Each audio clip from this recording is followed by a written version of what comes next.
That is correct. If you watched the last episode of this mini-series of videos, I am recording this video in the same day as the last one, wherein I discussed Operator Yui and Operator Naomi, which you will recall is not the actual character's name. But I still have a lot of notes written down here, and in the process of preliminary editing for that video, I realized that recording multiple video sessions and talking about multiple things across multiple videos was probably the best thing that I could choose to do, so let's not waste any more time. Godzilla Defense Force was a mobile game developed for being played on cell phones, you know, like most modern Godzilla video games are. Toho seems to have kind of fallen into the mindset that if it ain't a mobile game with microtransactions or a crossover with a giant established franchise, then it isn't worth their time. I guess pachinko machines are also worth their time, but Godzilla Defense Force is an example that is contemporary, kind of, to when I am recording this video. I don't know when it stopped getting updated, but I think it's been a couple years since the present moment when I am recording in January of 2025, since it was touched. Ditch.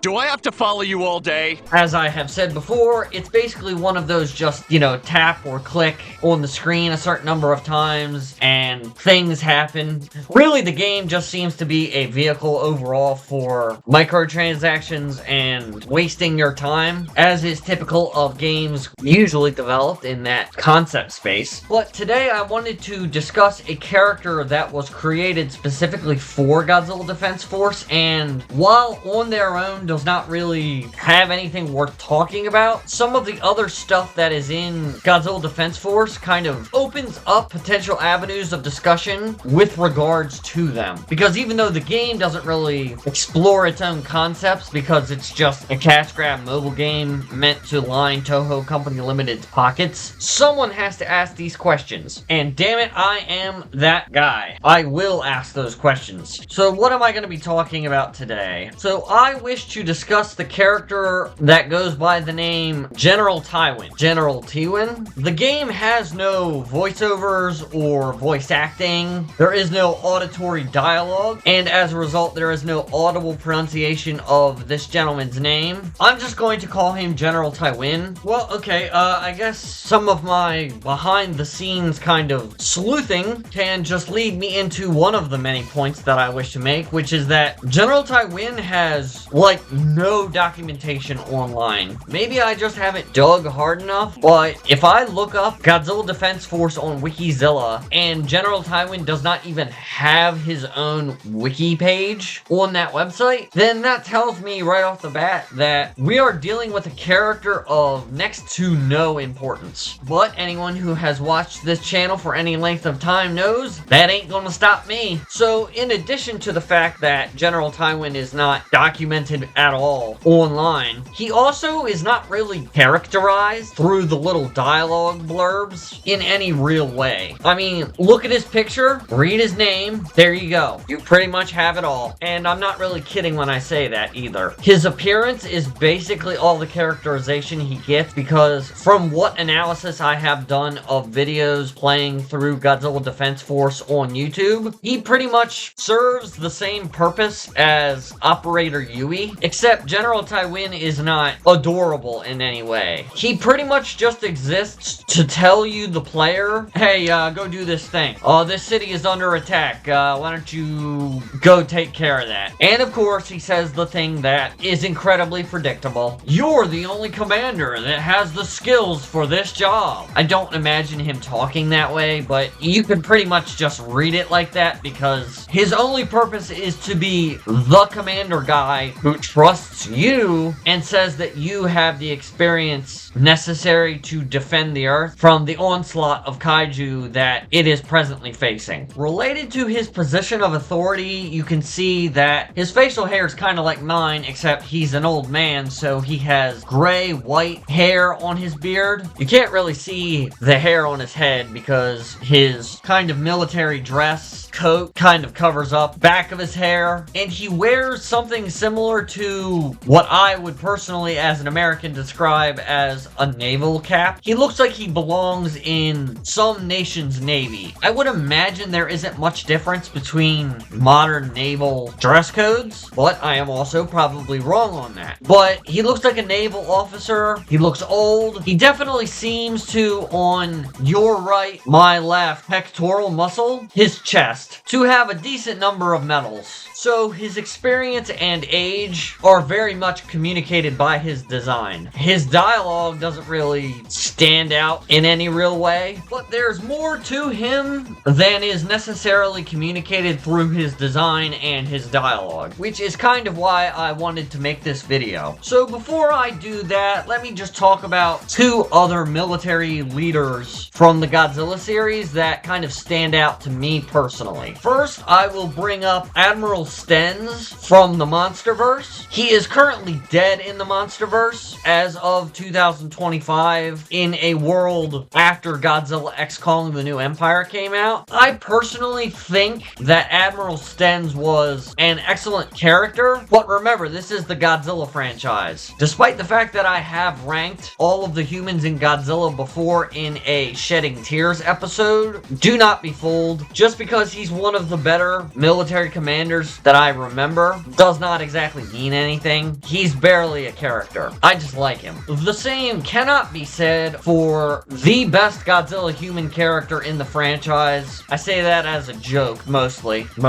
Captain Douglas Gordon, played by the one and only Don Fry, as was seen in Godzilla Final Wars. Captain Gordon probably deserves his own video, and to be perfectly honest, that is probably a task for someone far more talented than I. But Captain Gordon is kind of an elevation over Admiral Stenz in the following way. Ozaki? Nice work.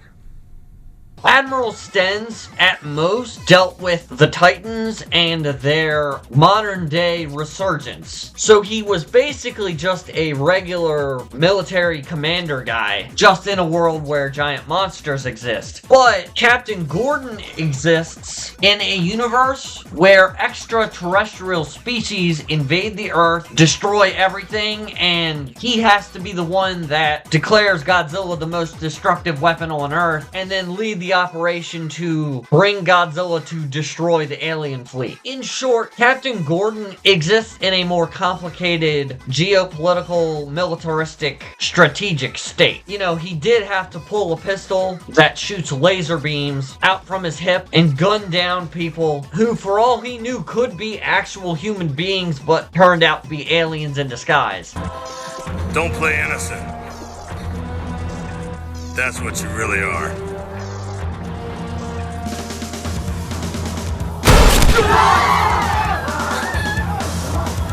Plus, like I said, he was Don Fry. So I know what you're asking. Why do we have to bring up this no-name General Tywin from Godzilla Defense Force? And how is he in the same conversation as Captain Gordon and Admiral Stenz? How can he even hope to hold a candle? Well, in the actual product itself, he doesn't. That's it. Cut film. Stop recording. General Tywin is a weird case where the world building actually makes him more interesting than he is by himself. So General Tywin resides in a Godzilla continuity / universe with three major brand new elements that I think affect his characterization in ways that are not immediately obvious. Before I start discussing each of these three things, these are all AI generated images created by yours truly using the Bing AI image generation system. No, this is not an episode of artificial lack of intelligence, but the sprites available in the game do not exactly do their concepts very much justice. Not that their concepts are particularly groundbreaking. They're basically just alternative currencies used to pad out the world of Godzilla Defense Force so that the player has more stuff to buy. But let me explain. So Xnium are these blue crystal guys. What is their value? Where do they come from? How did they get the name Xnium? Oh, that's pretty funny. You expected the Godzilla mobile game meant to farm people's currency to explain itself in grand detail. That's pretty good. Real laugh, right? Xnium are blue crystals that you can use for something or other. I cannot remember, and the online documentation of Godzilla Defense Force does not really explain it in very much detail. I think of these three, Xnium is the least well explained. Then we have Moonstones. This guy. Moonstones are exactly what it says on the tin. They are stones mined from the moon. Godzilla Defense Force colors them orange and makes them cubes. You have 30 minutes to move your cube.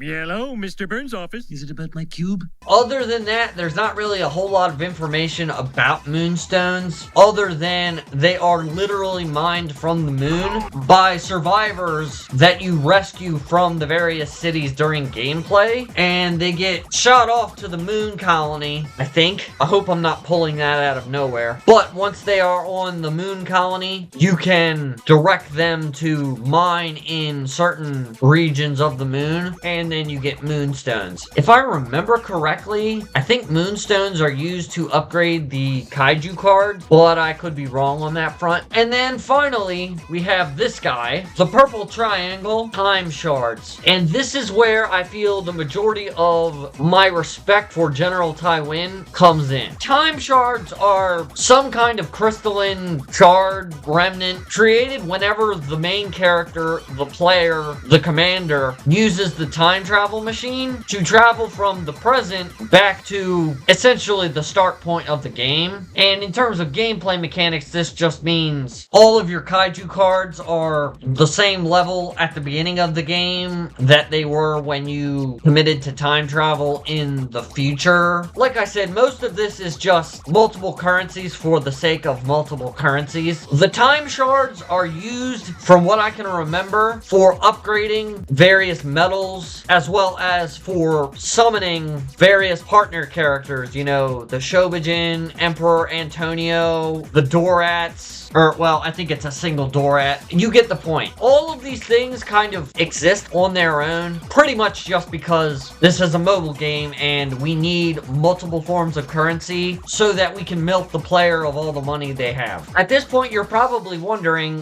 what does this have to do with General Tywin? Well, in terms of gameplay, we know that Xnium can be used to power stuff up, and I guess to some extent, Moonstones can do something similar, right? So these are potential forms of power that General Tywin as a military leader would have to factor into things. Because what if you built a maser cannon that was either powered by or channeled its energy through either Xnium or Moonstone? Just a thought, just a consideration. But the mere existence of the Moonstones and the kind of mining operation that the player can conduct to procure more of them basically carries over a concept that was outlined in 1968's Destroy All Monsters, which is that the Earth has some kind of military presence on the moon. In-game, there is no such presence, but combine this fact with the fact that the Xilian aliens, which are the antagonists of the Godzilla Defense Force game, are said to have betrayed the forces of Earth. General Tywin becomes a little bit more pronounced in stature, given that, because that means if he is the most high-ranking military person on the planet Earth in the present day of Godzilla Defense Force, that means he not only can manage grounded combat, but he can also manage near-Earth space military maneuvers at the very least. We do not know how far out into near-Earth space the Earth's military has extended in this continuity, so General Tywin presumably has substantial amounts of control over those operations. It should be noted that we also do not know to what extent Earth's military has advanced. The Gotengo / the Atragon, as well as the Masers and the Super X program, all of that, we do not know the extent to which those things exist in this world, so General Tywin may be even more impressive than I am currently outlining. But the true thing, which probably could have been its own video, the true thing that really sets General General Tywin apart in terms of Godzilla franchise military commanders is the time shards. Feel like I transitioned into talking about those and then completely forgot I was talking about the time shards. General Tywin seems completely unaffected mentally and strategically by the existence of time travel in this universe, and I know it's just a game mechanic, but considering how freely the player is basically capable of accessing that technology and traveling back in time,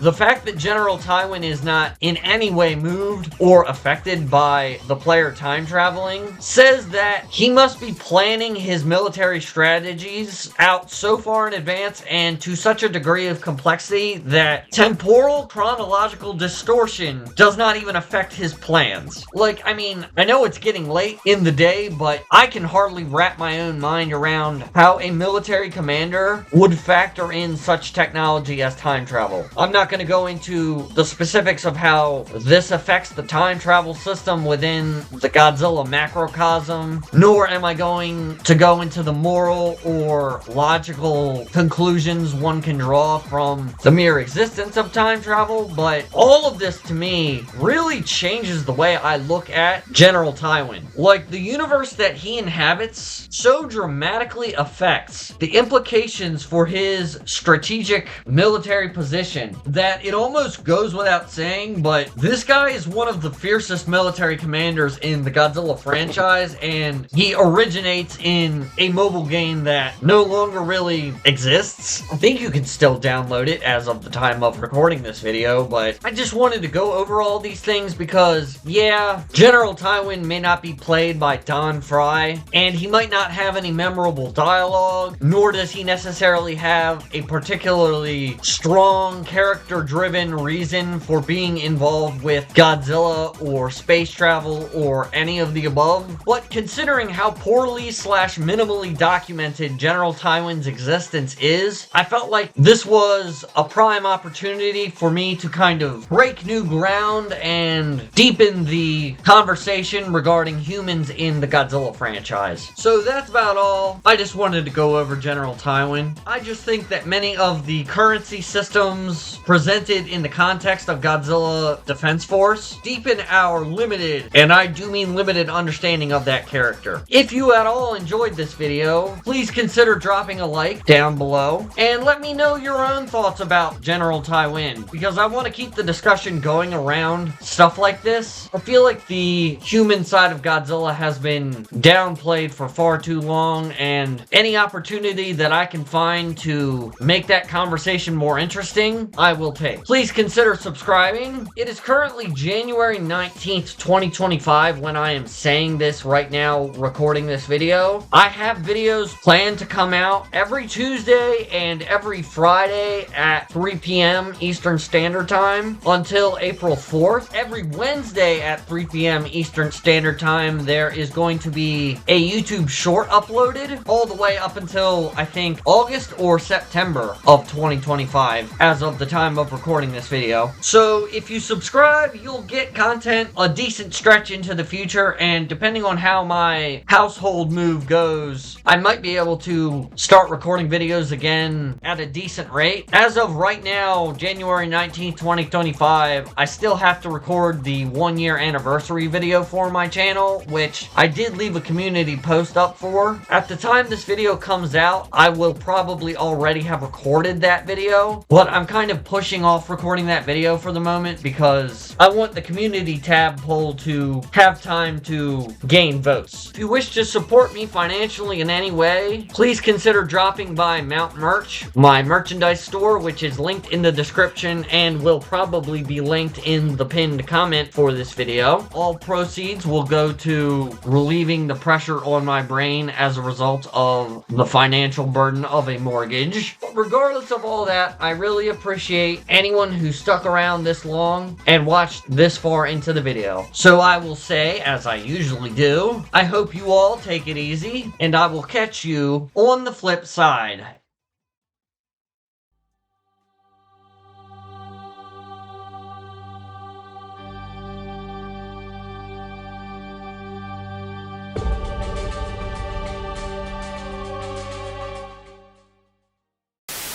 You will be a weapon You will be a minister of death, praying for war.